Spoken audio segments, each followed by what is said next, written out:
ಇದೊಂದು ಕಾಲ್ಪನಿಕ ಕತೆ, ಕೇವಲ ಮನರಂಜನೆಯ ಉದ್ದೇಶದಿಂದ ಮಾಡಿದ್ದಾಗಿದೆ. ಕೇವಲ ವಯಸ್ಕರಿಗೆ ಮಾತ್ರ. ಕಥಾಭಾಗ. ನನ್ನ ಹೆಸರು ಮಹೇಶ್ ಅಂತ. ನಾನು ಮಂಗಳೂರಿನವನು. ನಾನು BCom ಡಿಗ್ರಿ ಮುಗಿಸಿ ಈಗ ಒಂದು ಸಣ್ಣ ಕಂಪನಿಯಲ್ಲಿ ಕೆಲಸ ಮಾಡ್ತಾ ಇದ್ದೇನೆ. ನನ್ನ ಮನೆಯಲ್ಲಿ ಒಟ್ಟು 4 ಜನ: ಅಪ್ಪ, ಅಮ್ಮ, ನನ್ನ ಮುದ್ದಿನ ಅತ್ತೆ ಮಗಳು ತೇಜಸ್ವಿನಿ. ತೇಜಸ್ವಿನಿಯನ್ನು ನಾನು ಪ್ರೀತಿಯಿಂದ ತೇಜು ಅಂತಾನೆ ಕರೆಯೋದು. ಈ ಕತೆ ನನ್ನ ಮತ್ತು ನನ್ನ ತೇಜು ನಡುವೆ ನಡೆದ ಕ್ರೀಡೆಯ ಕಥೆಯಾಗಿರುತ್ತೆ. ಕತೆ ಶುರು ಮಾಡುವ ಮೊದಲು ಅವಳ ಅಂದ ಬಿಂಕದ ಬಗ್ಗೆ ಸ್ವಲ್ಪ ಹೇಳ್ಬಿಡ್ತೀನಿ. ಈ ಘಟನೆ ನಡೆದಾಗ ತೇಜುಗೆ 19 ವರ್ಷ, ಈಗ 23 ವರ್ಷ. ನನ್ನ ಬಗ್ಗೆ ಹೇಳ್ಬೇಕಂದ್ರೆ 6 ಅಡಿ ಕಟ್ಔಟು, ಗೋಧಿ ಬಣ್ಣ, ಬಲಿಷ್ಠವಾಗಿದ್ದೇನೆ. ಚಿಕ್ಕ ವಯಸ್ಸಿನಿಂದಲೂ ಹೆಂಗಸರ ಬಗ್ಗೆ ಚೂರು ಆಸಕ್ತಿ, ಅವ್ರು ನೋಡುವ ಹಂಬಲ. ನನಗೆ 10 ವರ್ಷ ಇರುವಾಗಿನಿಂದಲೇ ಆಸಕ್ತಿ ಬೆಳೀತು.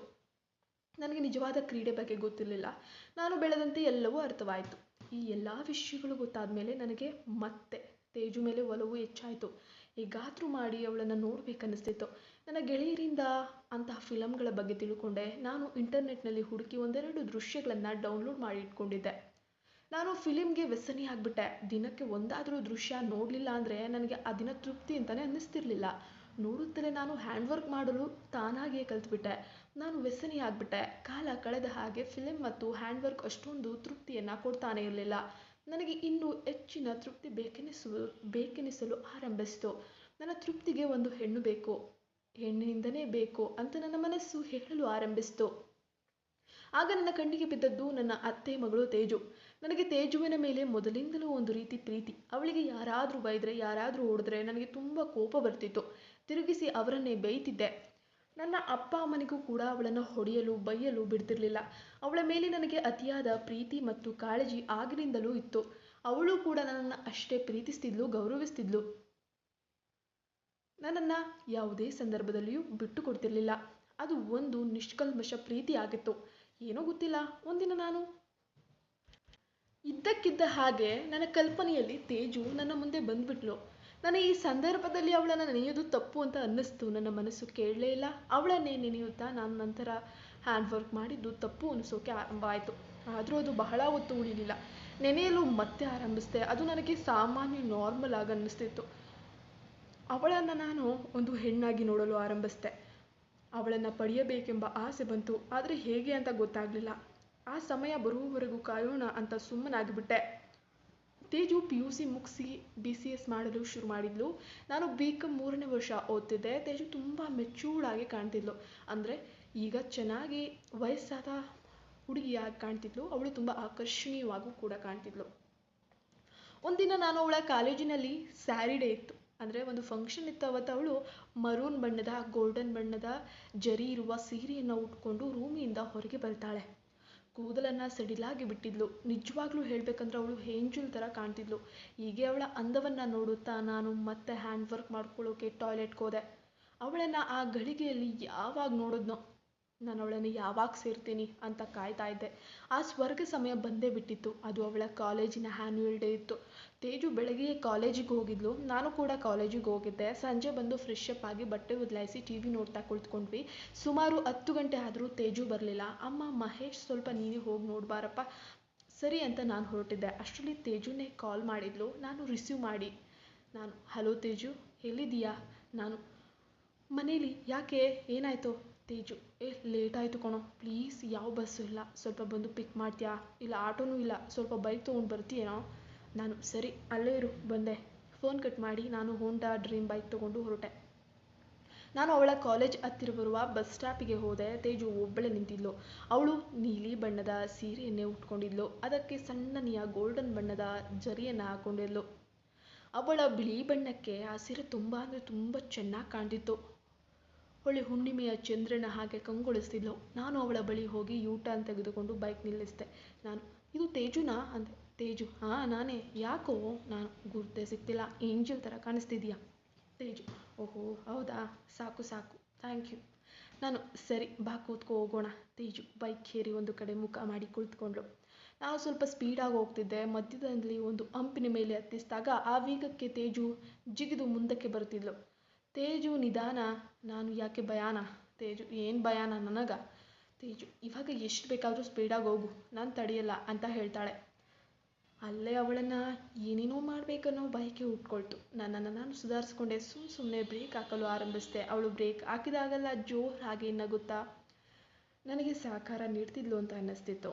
ಕೊನೆಗೆ ಮನೆ ಬಂತು. ತೇಜು ಬೈಕಿಂದ ಜಿಗಿದು ನನಗೊಂದು ಹಠಮಾರಿ ನಾಟಿ ನಗುವನ್ನು ತೋರಿಸ್ತಾ ಬಿಂಕದಿಂದ ಒಳಗೆ ಹೊರಟ್ಲು. ನಾನು ಬೈಕನ್ನು ಪಾರ್ಕ್ ಮಾಡಿ ಅವಳ ಹಿಂದೆ ಹೋದೆ.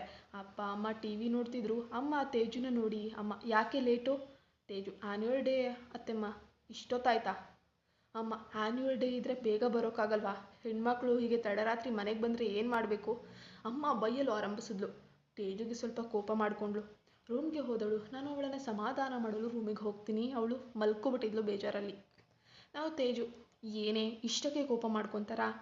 ನನ್ನನ್ನು ಹೆಂಗೆಲ್ಲ ಬೈತಾರೆ, ನಾನೇನು ಕೋಪ ಮಾಡ್ಕೊತೀನಾ? ತೇಜು ತಿರುಗಿ ನನ್ನ ನೋಡಿ ನಗಲು ಆರಂಭಿಸಿದ್ಲು. ನಾನು ಅವಳ ಪಕ್ಕಕ್ಕೆ ಹೋಗಿ ಕುಳಿತುಕೊಂಡೆ. ನಾವಿಬ್ಬರು ಮಾತನಾಡಲು ಆರಂಭಿಸಿದ್ವಿ. ಅಷ್ಟರಲ್ಲಿ ಅಮ್ಮ ಹಾಲಿನಿಂದ, ಮಹೇಶ, ಅವಳನ್ನು ಕರ್ಕೊಂಡು ಬಾರೋ ಊಟಕ್ಕೆ ಅಂತ ಅಮ್ಮ ಕರೆದ್ರು. ನಾನು ತೇಜುನ ನೋಡಿದೆ. ಅವಳು, ಬೇಡ ಕಣೋ, ಫ್ರೆಂಡ್ಸ್ ಜೊತೆ ಚೆನ್ನಾಗಿ ತಿಂದುಬಿಟ್ಟಿದ್ದೀನಿ, ಈಗಲೇ ತಿನ್ನೋಕ್ಕಾಗಲ್ಲ ಅಂತ ತಲೆ ಅಲ್ಲಾಡಿಸಿದ್ಲು. ನಾನು, ಅಮ್ಮ ನೀವು ಊಟ ಮಾಡಿ, ನಾವು ಆಮೇಲೆ ಮಾಡ್ತೀವಿ ಎಂದೆ. ಅಮ್ಮ ಮತ್ತು ಅಪ್ಪ ಊಟ ಮಾಡಿ ಚೆನ್ನಾಗಿ ರೂಮ್ಗೆ ಹೋಗಿ ಮಲ್ಕೊಂಡ್ರು. ನಾವಿಬ್ಬರು ಇನ್ನೂ ಮಾತಾಡ್ತಾನೆ ಇದ್ವಿ. ತೇಜು ಅವಳ ಕಾಲೇಜ್ ಆ್ಯನ್ಯುವಲ್ ಡೇ ಬಗ್ಗೆ ಹೇಳಲು ಆರಂಭಿಸಿದ್ಲು. ಮಾತಾಡ್ತಲೇ ಅವಳು ಎದ್ದು ಕಬರ್ಡ್ನಿಂದ ನೈಟಿ ತೆಗೆದುಕೊಂಡು ಕೋಟ್ ಮೇಲೆ ಇಟ್ಲು. ನನಗೆ ಊಟಕ್ಕೆ ರೆಡಿ ಮಾಡ್ತಿದ್ಯಾ? ನಾನು ಸ್ವಲ್ಪ ಡ್ರೆಸ್ ಚೇಂಜ್ ಮಾಡ್ಕೊಂಡು ಫ್ರೆಶ್ ಅಪ್ ಆಗಿ ಹೊರಗಡೆ ಬಂದುಬಿಡ್ತೀನಿ ಎಂದು. ನಾನು ಸರಿ ಅಂತ ಹೊರಟೆ. ತೇಜು ಬಾಗಿಲನ್ನು ಹಾಕ್ಕೊಂಡ್ಳು.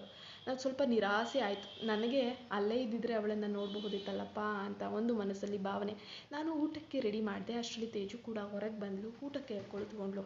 ನಾವಿಬ್ಬರು ಮಾತಾಡ್ತಲೇ ಊಟ ಮಾಡೋಕ್ಕೆ ಶುರು ಮಾಡಿದ್ವಿ. ಊಟ ಮುಗಿಸಿತು.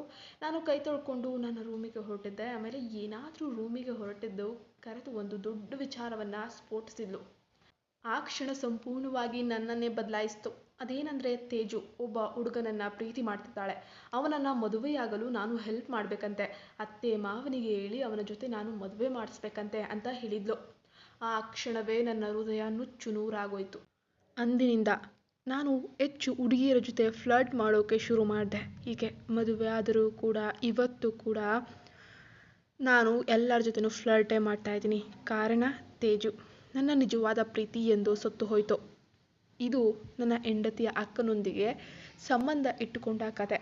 ನಾನು ಈಗ ಇರೋದು ಎಲೆಕ್ಟ್ರಾನಿಕ್ ಸಿಟಿಯಲ್ಲಿ. ನನಗೆ ಮದುವೆ ಕೂಡ ಆಗಿದೆ.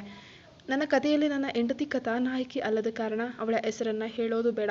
ಅವಳ ಅಕ್ಕನ ಹೆಸರು ಅನು ಅಂತ. ಕಳೆದ ಕೆಲವು ತಿಂಗಳುಗಳಿಂದ ನನ್ನ ಮತ್ತು ನನ್ನ ಹೆಂಡತಿಯ ನಡುವೆ ಆ ಒಂದು ಆಸಕ್ತಿ ತೀರಾ ಕಡಿಮೆ ಆಗಿತ್ತು. ಸಂಸಾರದಲ್ಲಿ ವಿರಸ ಉಂಟಾಗಿದೆ. ಅದಕ್ಕಾಗಿ ನಾವು ಹೊಸ ರೀತಿಯ ಆಲೋಚನೆಯನ್ನು ಮಾಡ್ತಿದ್ದೀನಿ. ಅದಕ್ಕೆಂದು ನಾನು ಪ್ಲೇ ಮಾಡಲು ಹೇಳಿಕೊಟ್ಟೆ. ಹಾಗಾಗಿ ನಾವು ಅಕ್ಕಪಕ್ಕದವರ ಹಾಗೆ, ಅಪರಿಚಿತರ ಹಾಗೆ, ಸ್ನೇಹಿತರ ಹಾಗೆ, ಸಹೋದ್ಯೋಗಿಗಳ ಹಾಗೆ ಚಾಟಿಂಗ್ ಮಾಡುತ್ತಾ ಕೊನೆಗೆ ಹಾಸಿಗೆಯಲ್ಲಿ ಕೊನೆಗಾಣಿಸ್ತಿದ್ವಿ. ಅದು ಕೂಡ ಸಂತೃಪ್ತಿಯಲ್ಲಿ ಮುಗಿತಿತ್ತು. ಹೇಳಬೇಕಂದ್ರೆ ನನಗೆ ನನ್ನ ಹೆಂಡತಿಯ ಅಕ್ಕ ಮೇಲೆ ಮುಂಚೆಯಿಂದಲೂ ಒಂದು ಕಣ್ಣು ಪ್ರೀತಿ ಇತ್ತು. ಅವಳ ಬಗ್ಗೆ ಹೇಳಬೇಕಂದ್ರೆ ಅವಳಿಗೆ ಮದುವೆ ಆಗಿದ್ರೂ ಕೂಡ ತುಂಬ ಚಿಕ್ಕವಳಂತೆ, ಇನ್ನೂ ಮದುವೆಯಾಗದವಳಂತೆ ಕಾಣ್ತಾಳೆ. ಬೆಳ್ಳಗಿದ್ದಾಳೆ, ಸ್ವಲ್ಪ ದಷ್ಟಪುಷ್ಟವಾಗಿದ್ದಾಳೆ, ತುಂಬ ಆಕರ್ಷಕವಾಗಿದ್ದಾಳೆ. ಅವಳು ಅತ್ಯಂತ ಅದ್ಭುತವಾದ ಭಾಗ ಅಂದರೆ ಅದೇನೋ ಗೊತ್ತಿಲ್ಲ. ಅವಳು ನಡೆಯುವಾಗ, ಕೂತ್ಕೊಂಡಾಗ, ಬಗ್ಗಿದಾಗ ಅವಳನ್ನು ನೋಡೋದು ಅಂದರೆ ನನಗೆ ತುಂಬ ಇಷ್ಟ. ನನಗಂತೂ ತುಂಬ ಆಸೆ ಆಗುತ್ತೆ. ಅವಳಿಗೆ ನನ್ನ ಕಂಡ್ರೆ ತುಂಬ ಇಷ್ಟ. ನನ್ನನ್ನು ರೇಗಿಸುವ ಹಾಗೆ ನನಗೆ ಡಾರ್ಲಿಂಗ್ ಅಂತ ಕರೀತಾಳೆ. ಹಾಗೆ ಡಬಲ್ ಮೀನಿಂಗ್ನಲ್ಲಿ ಮಾತಾಡ್ತಿರ್ತಾಳೆ. ನಾನು ಕೂಡ ಒಳ್ಳೆಯ ಸಮಯದಲ್ಲಿ ಅಥವಾ ನನಗೆ ಆಸೆಗಳು ಹೆಚ್ಚಾದಾಗ ಅವಳನ್ನು ಡಾರ್ಲಿಂಗ್ ಅಂತಾನೆ ಕರೆಯೋದು. ನಮ್ಮಿಬ್ಬರ ನಡುವೆ ತುಂಬ ಸಲಿಗೆ ಹೆಚ್ಚಾಗ್ತಾ ಬರ್ತಾ ಇದೆ. ಧನ್ಯವಾದ. ಕತೆ ಮುಂದುವರಿಯುವುದು. ದಯವಿಟ್ಟು ನಮ್ಮ ಚಾನಲ್ಗೆ ಸಬ್ಸ್ಕ್ರೈಬ್ ಆಗಿ ಸಪೋರ್ಟ್ ಮಾಡಿ ಸ್ನೇಹಿತರೆ.